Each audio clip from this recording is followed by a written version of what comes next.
Today, we explore an intriguing topic: what life might have been like before the Great Flood.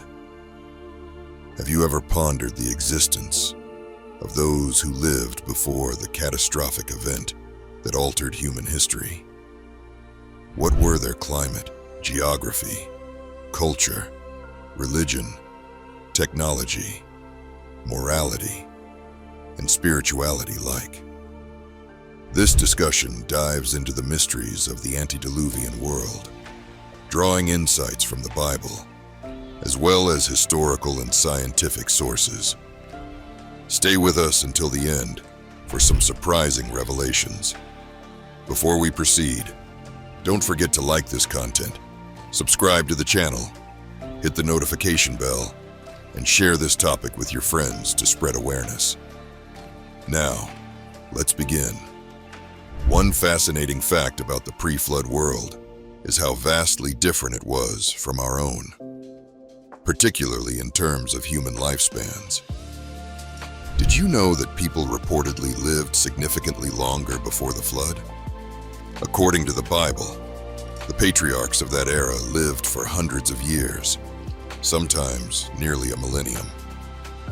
For instance, Adam lived for 930 years, his son Seth for 912 years, Methuselah, Noah's grandfather, for an astonishing 969 years, and Noah himself for 950 years. Why did people live so long back then? One popular theory is that the Earth's environment was much more conducive to human life due to a protective water vapor layer encircling the planet. This layer shielded the Earth from harmful solar radiation and maintained a temperate, humid climate. It is believed that this vapor canopy collapsed during the flood, resulting in the torrential downpours that inundated the planet. After the flood, the Earth's climate underwent a dramatic transformation, becoming colder and drier.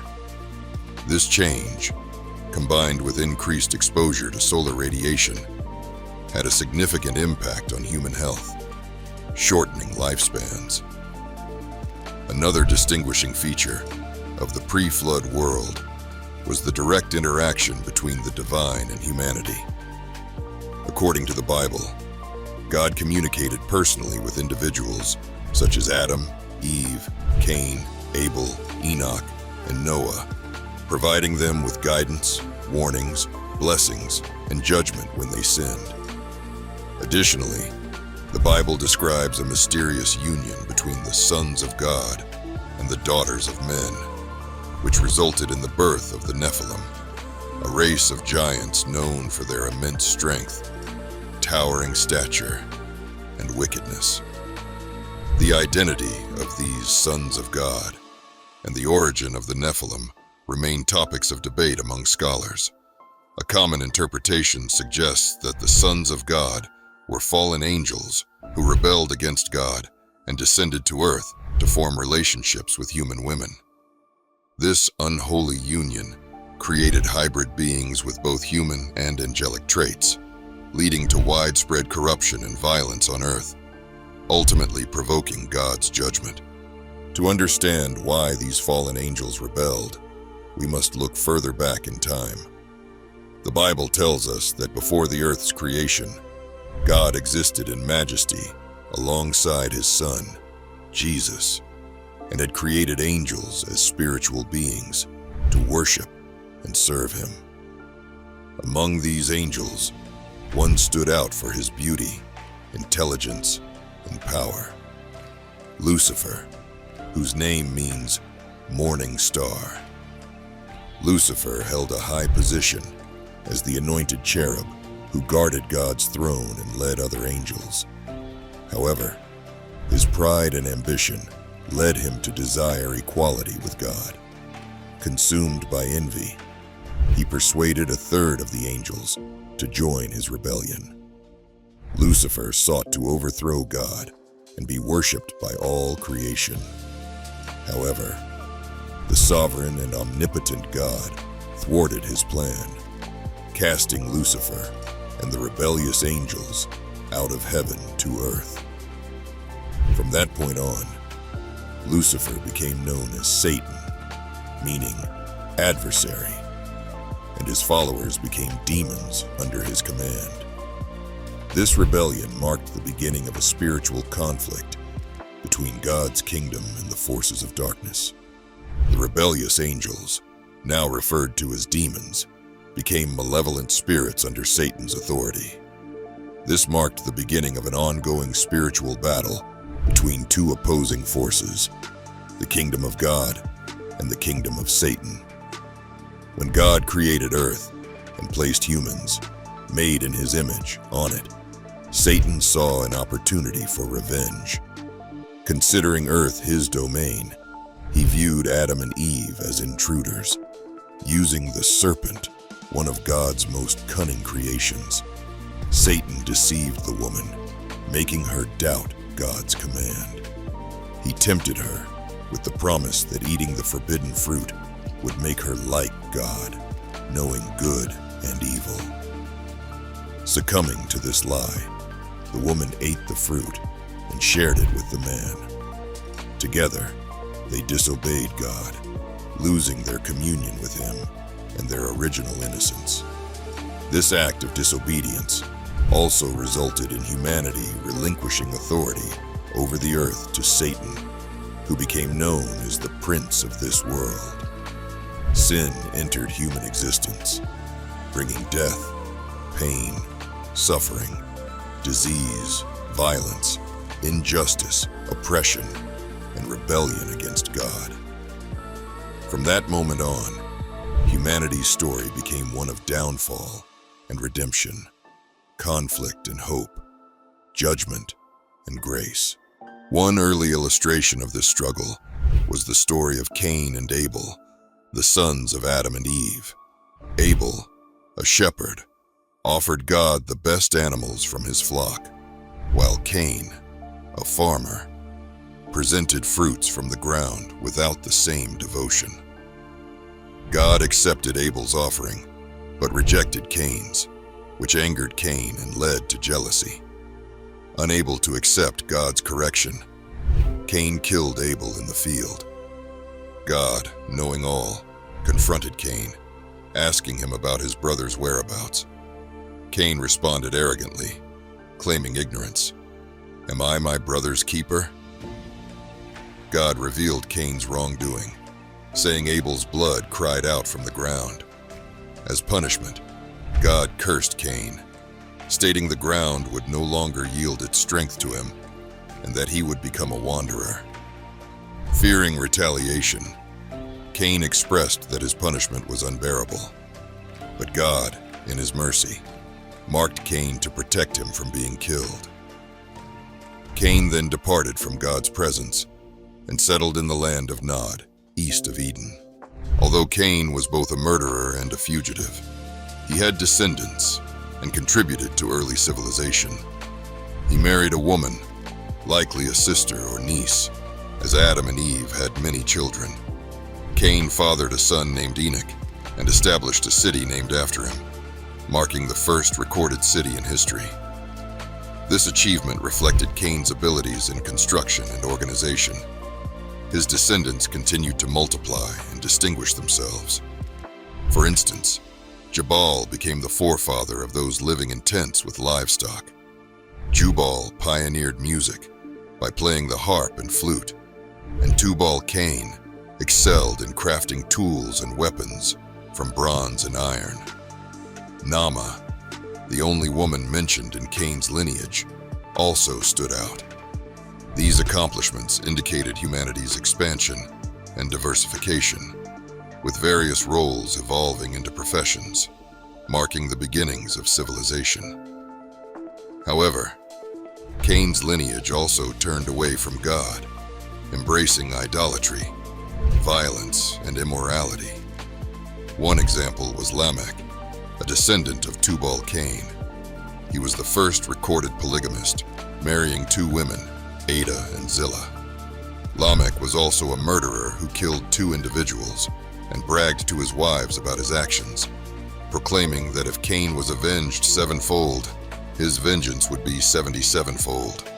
Meanwhile, Adam and Eve had another son, Seth, whose name means substitute, as he replaced Abel, whom Cain had killed. Seth's lineage marked a contrast to Cain's, being composed of those who walked with God. Seth's line included figures like Enoch, the great-grandfather of Noah. Enoch was renowned for his faith and closeness to God. He lived in a time when most were remembered only for their offspring, but Enoch stood out for his communion with God. The Bible recounts that Enoch prophesied about divine judgment and lived a life pleasing to God. As a result, he was taken directly to heaven without experiencing death. Enoch serves as an example of living in alignment with God's will, even in a corrupt generation. Before the flood, the world was dominated by greed, betrayal, and wickedness. Families became battlegrounds, and neighbors exploited one another. The Bible describes the earth as corrupt and full of violence, with humanity's thoughts perpetually focused on evil. God grieved over the state of creation and decided to cleanse the earth by destroying mankind, along with the animals, reptiles, and birds. However, one man found favor in God's eyes: Noah. A righteous and blameless man among his generation, Noah walked closely with God and fathered 3 sons, Shem, Ham, and Japheth. God selected Noah to safeguard a new beginning for humanity, entrusting him with the monumental task of building an ark to save his family and various animals from the impending flood. The ark was an extraordinary vessel, designed by God to endure the floodwaters.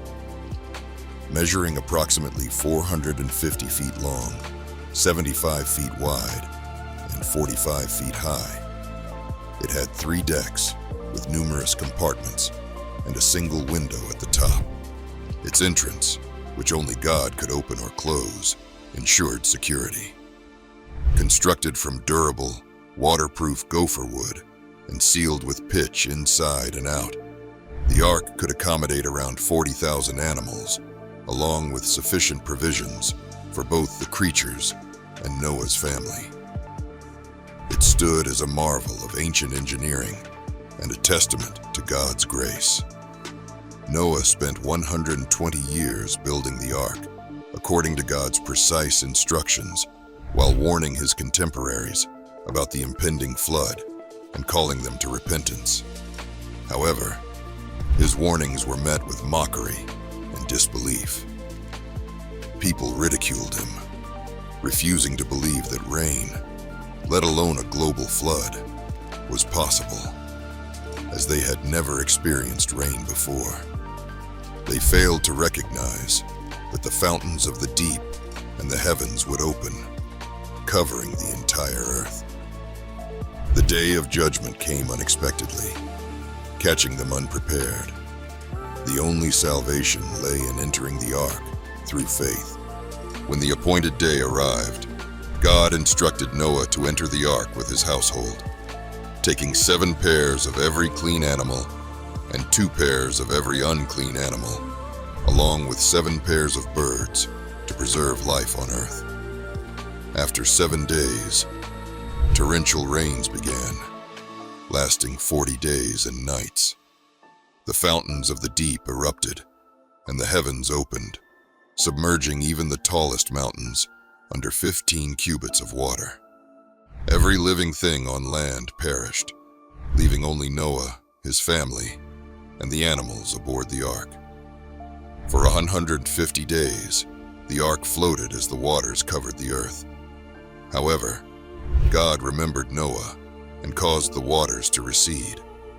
The fountains of the deep and the windows of heaven were sealed, and rainfall ceased. The waters gradually subsided, and the ark came to rest on the mountains of Ararat on the 17th day of the 7th month. By the 10th month, the mountain peaks became visible. After 40 more days, Noah opened a window in the ark and released a raven, which flew back and forth until the waters dried. He then sent out a dove, but it returned, finding no place to rest. After 7 days, he sent the dove out again, and it returned with a freshly plucked olive leaf, signaling that the waters had significantly receded. 7 days later, Noah sent the dove out once more, and this time it did not return. This marked the end of the flood and the beginning of a new chapter for humanity. After 40 days, Noah removed the covering of the ark and saw that the ground's surface was dry. By the 601st year, in the first month on the first day, the waters had receded entirely. By the 27th day of the second month, the earth was completely dry. God then instructed Noah to leave the ark along with his family, saying, "Bring out every living creature with you, birds, animals, and all creeping things, so they may spread, multiply, and thrive upon the earth." Noah, his family, and all the creatures exited the ark, beginning a new chapter of life. Noah then built an altar to honor the Lord, offering sacrifices from every clean animal and bird. The aroma pleased God, who vowed never again to curse the ground or destroy all living things, even though humanity's inclination toward evil begins in youth. God proclaimed, "As long as the earth exists, seed time and harvest, cold and heat, summer and winter, day and night will never cease." God blessed Noah and his sons, instructing them to be fruitful, multiply, and fill the earth. He placed all creatures, beasts, birds, fish, and creeping things under human authority, making them a source of food alongside plants.